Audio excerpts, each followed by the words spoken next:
Imaginez-vous en l'an 2000, alors que des millions de personnes du monde entier se rendaient en Allemagne pour assister à des événements tels que l'exposition du millénaire à Hanovre ou à des manifestations uniques comme la Love Parade à Berlin, l'une des plus grandes fêtes depuis Woodstock aux États-Unis. Alors que les États-Unis venaient d'élire George Bush et que la population était très divisée, un véritable esprit d'optimisme régnait en Allemagne à l'époque.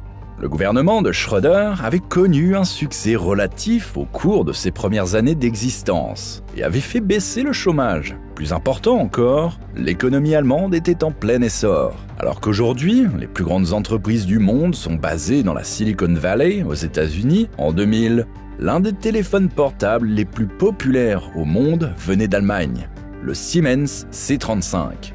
Qu'il s'agisse de technologie, de médecine ou d'autres domaines, l'Allemagne était au sommet de presque tout.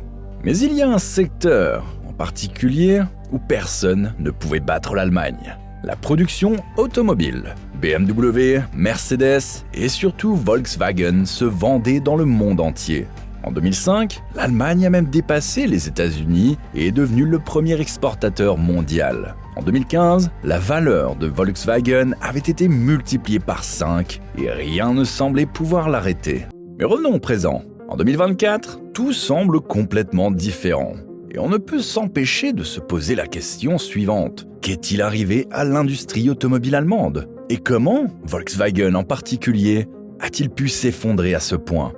En fait, nous devrions parler d'un effondrement de Volkswagen, car l'entreprise traverse actuellement sa plus grande crise depuis sa création. Et il ne s'agit pas seulement d'un petit problème que l'entreprise doit résoudre. La plus grande entreprise d'Allemagne est probablement confrontée au début de la fin. Mais qu'est-ce que cela signifie vraiment? Un simple coup d'œil au cours de l'action Volkswagen montre que l'entreprise est en difficulté depuis plusieurs années. Comme nous l'avons déjà mentionné, Volkswagen a connu une période faste dans les années 2000 jusqu'en 2015 où elle était sur une trajectoire ascendante. Même après le scandale des émissions, Volkswagen a réussi à rebondir. En 2021, l'entreprise affichait à nouveau des bénéfices records. Mais depuis lors, la situation n'a fait que de se dégrader. Non seulement le cours de l'action a continué à baisser, mais les bénéfices ont chuté de 63% en l'espace d'un an. Le magazine financier Bloomberg rapporte même que les actions Volkswagen ne devraient pas être achetées car l'entreprise n'a plus beaucoup d'avenir. Même le ministre allemand des Affaires étrangères a récemment mis en doute la capacité du constructeur automobile allemand à devenir un acteur mondial à l'avenir. Mais quelle est la raison des résultats incroyablement médiocres de Volkswagen et comment l'entreprise la plus importante d'Allemagne s'est-elle retrouvée dans une telle situation? Volkswagen n'est pas seulement une entreprise qui a une longue histoire de développement et d'invention, mais elle a aussi une longue histoire de directeurs qui prennent des décisions absolument désastreuses. Le même schéma se répète. Nombre de leurs patrons ont eu peur du changement et ont ainsi porté préjudice à l'entreprise.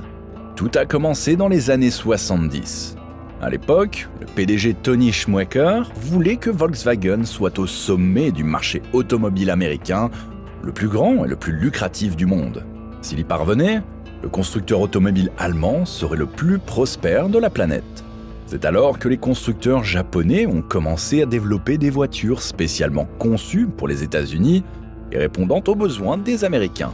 Ces voitures étaient grandes, confortables et économes en carburant. Tony Schumacher voulait surpasser les Japonais et faire de Volkswagen la plus grande marque de voitures en Amérique, mais il n'osait pas vraiment changer les voitures de Volkswagen. Schumacher a rejeté les projets de grands SUV ou de pick-up et est resté totalement conservateur.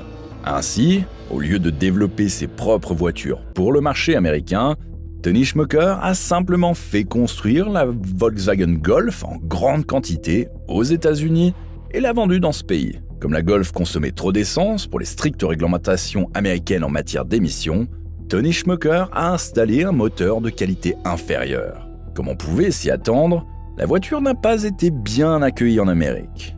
Elle a même été très peu achetée. Les Américains n'appréciaient pas la faiblesse du moteur et la petite taille de la voiture. L'erreur de Schumacher a eu des conséquences fatales pour Volkswagen. Alors que Toyota et d'autres marques japonaises occupaient désormais le marché automobile le plus important du monde, Volkswagen a progressivement cessé d'y jouer un rôle. Cela n'a pas changé jusqu'à aujourd'hui, et l'entreprise ne détient plus que 2% des parts de marché en Amérique. Passons maintenant à l'autre grande erreur dont Volkswagen souffre encore aujourd'hui et qui est due à la peur du changement. Revenons en 2007 et à Martin Winterkorn, alors PDG de Volkswagen. Cette année-là, Tesla avait déjà mis au point le Roadster, une voiture fonctionnant entièrement à l'électricité et pouvant parcourir plus de 350 km. En Chine également, des véhicules entièrement électriques avaient été fabriqués grâce à des subventions gouvernementales et pouvaient être utilisés dans la vie de tous les jours. À l'époque, Martin Winterkorn ne voyait pas l'avenir dans les voitures électriques, mais dans le diesel. Il était si enthousiaste à l'égard du moteur diesel qu'il a empêché Volkswagen d'investir beaucoup d'argent dans le développement de moteurs électriques. Même 6 longues années plus tard, lorsque Tesla a finalement présenté la Model S, l'une des premières voitures électriques grand public, Volkswagen, sous la direction de Winterkorn, n'avait même pas de plan de développement pour sa propre voiture purement électrique. En fait, Winterkorn a été choqué par le progrès des voitures de Tesla et a ordonné aux ingénieurs de Volkswagen de démonter en pièces détachées 3 modèles S de Tesla. Ils ont réalisé à quel point les voitures de Tesla étaient modernes. Il a donc fallu attendre 6 ans pour que Volkswagen lance enfin son propre véhicule entièrement électrique, l'ID3, qui, à bien des égards, était inférieur à la Tesla dès le départ. Herbert Diess a commis la dernière erreur fatale. Herbert Diess était à la tête de Volkswagen jusqu'à il y a 2 ans. Et ses mauvaises décisions ont conduit l'entreprise là où elle se trouve aujourd'hui. Son erreur est également liée au fait qu'il n'avait pas suffisamment changé. Herbert Diess était censé redonner du dynamisme à Volkswagen et en faire la marque la plus innovante du marché. Les modèles Volkswagen ID développés sous Herbert Diess devaient être aussi modernes et attrayants que les voitures Tesla. Et cela n'a pas du tout fonctionné. Chez Tesla, l'accent est mis sur un bon logiciel qui offre toutes sortes de fonctionnalités, comme le pilote automatique, de nombreuses fonctions et divers gadgets. Volkswagen, en revanche, a à peine modifié son logiciel pour ses nouveaux modèles électriques. Au lieu d'un écran géant dans la voiture, les systèmes d'infodivertissement de Volkswagen semblent appartenir à une autre époque. La qualité de construction des voitures électriques de Volkswagen était également si médiocre que certains testeurs de voitures ont même qualifié les véhicules d'inachevés. Le design était souvent critiqué, si bien que Volkswagen n'arrivait toujours pas à suivre le rythme. C'est probablement le plus gros problème de l'entreprise à l'heure actuelle. Le plus grand marché mondial de Volkswagen n'est plus le marché allemand ou européen. Volkswagen a également perdu le marché américain depuis longtemps. L'entreprise vit principalement du marché automobile chinois. Bien que nous venions d'énumérer toutes les erreurs spectaculaires commises par les dirigeants de Volkswagen, l'entreprise a eu quelques idées brillantes, dont l'une a peut-être été la meilleure décision commerciale de son histoire. Dans les années 80, alors que Volkswagen venait d'essuyer un échec cuisant aux États-Unis, la direction était à la recherche d'un nouveau marché de taille. Et Karl Hahn, le patron de Volkswagen à l'époque, y a vu une opportunité. Il s'agissait de la Chine. La Chine s'est ouverte à l'Occident pour la première fois dans les années 80, permettant aux entreprises occidentales d'entrer dans le pays. Hahn a saisi cette occasion pour faire de Volkswagen la première grande marque automobile en Chine. Et il a réussi. La première voiture possédée par des millions de Chinois était en effet une Volkswagen.